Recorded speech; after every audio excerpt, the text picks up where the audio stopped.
Ito nga bang Converge Fiber Exers ay posible nang makuha itong si CJ Perez mula dito sa San Miguel Beer? Isa yan dito sa mga lumalabas na espekulasyon ngayon dahil malakas na yung ugong-ugong na baka itong San Miguel Beer ay i-trade na sa wakas ito si CJ Perez dahil hindi nagiging maganda ang performance ng San Miguel Beer ngayong Philippine Cup. Parang mukhang hindi raw talaga po pwede itong CJ Perez at Junmar Fajardo na kombinasyon. Kaya nga ngayon, dito natin naabangan kung ano ang gagawin nitong San Miguel Beer pagdating dito kay Perez at kay Fajardo kung pinagpaghihiwalayin na ba talaga nila. Sa ngayon, itong San Miguel Beer ay baka ibigay na itong si CJ Perez dito sa Converge Fiber Exers at baka maging kapalit niyan ay ito si Alex Stockton at isang first round draft pick. Yan ay tinitignan natin na isang posibleng offer na gawin ng SMB. Pero ang tanong ay kung papayag kaya ang Converge sa ganyan.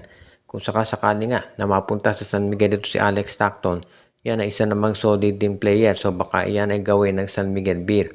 Kung sakasakali naman na itong Converge ay mapilitang i-trade si Stockton, gagawin kaya nila yan. Dahil alam natin ang bigat kung sakasakali na mapunta nga dito sa SMB ito si Stockton.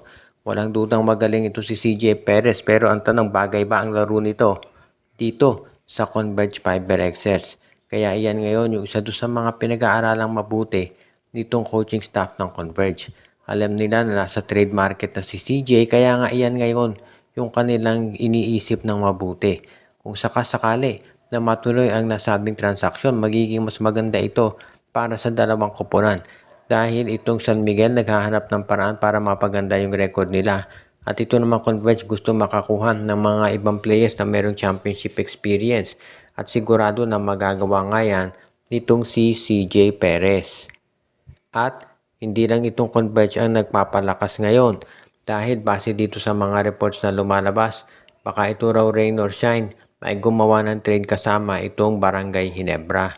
Dahil sa ngayon, itong rain or shine ay nangangailangan ng mga big men dahil ang dami nilang mga players na hindi nakapaglalaro.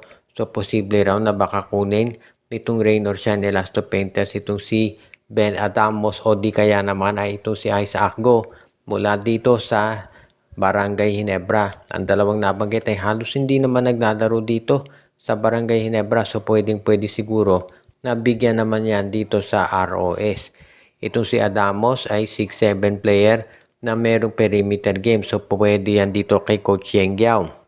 Sa totoo lang, itong si Isaac Go, ganun din naman ang laro. Big man din to na merong 3-point shot. So, pwede rin itong magamit nitong si Coach Yeng. Kaya nasisiguro natin na ito hindi magiging hadlang.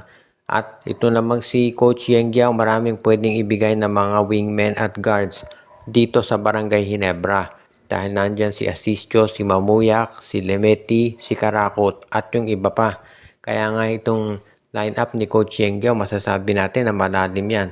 At pwedeng-pwede nilang magamit dito talaga. Kaya nga, hindi na nakapagtataka na itong San Miguel Beer o rather itong Barangay Ginebra ay gagawa ng paraan para makapag-trade dito sa ROS.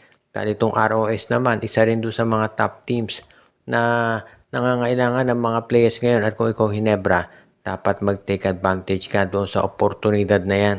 Kaya nga itong line-up nitong si Coach Tim Cone, kahit na malalim, ay pwede pa rin silang magkaroon ng magandang performance lalo na kung madadagdagan ng mga players na kanilang gagamitin talaga. Kaya good news ito para sa ROS.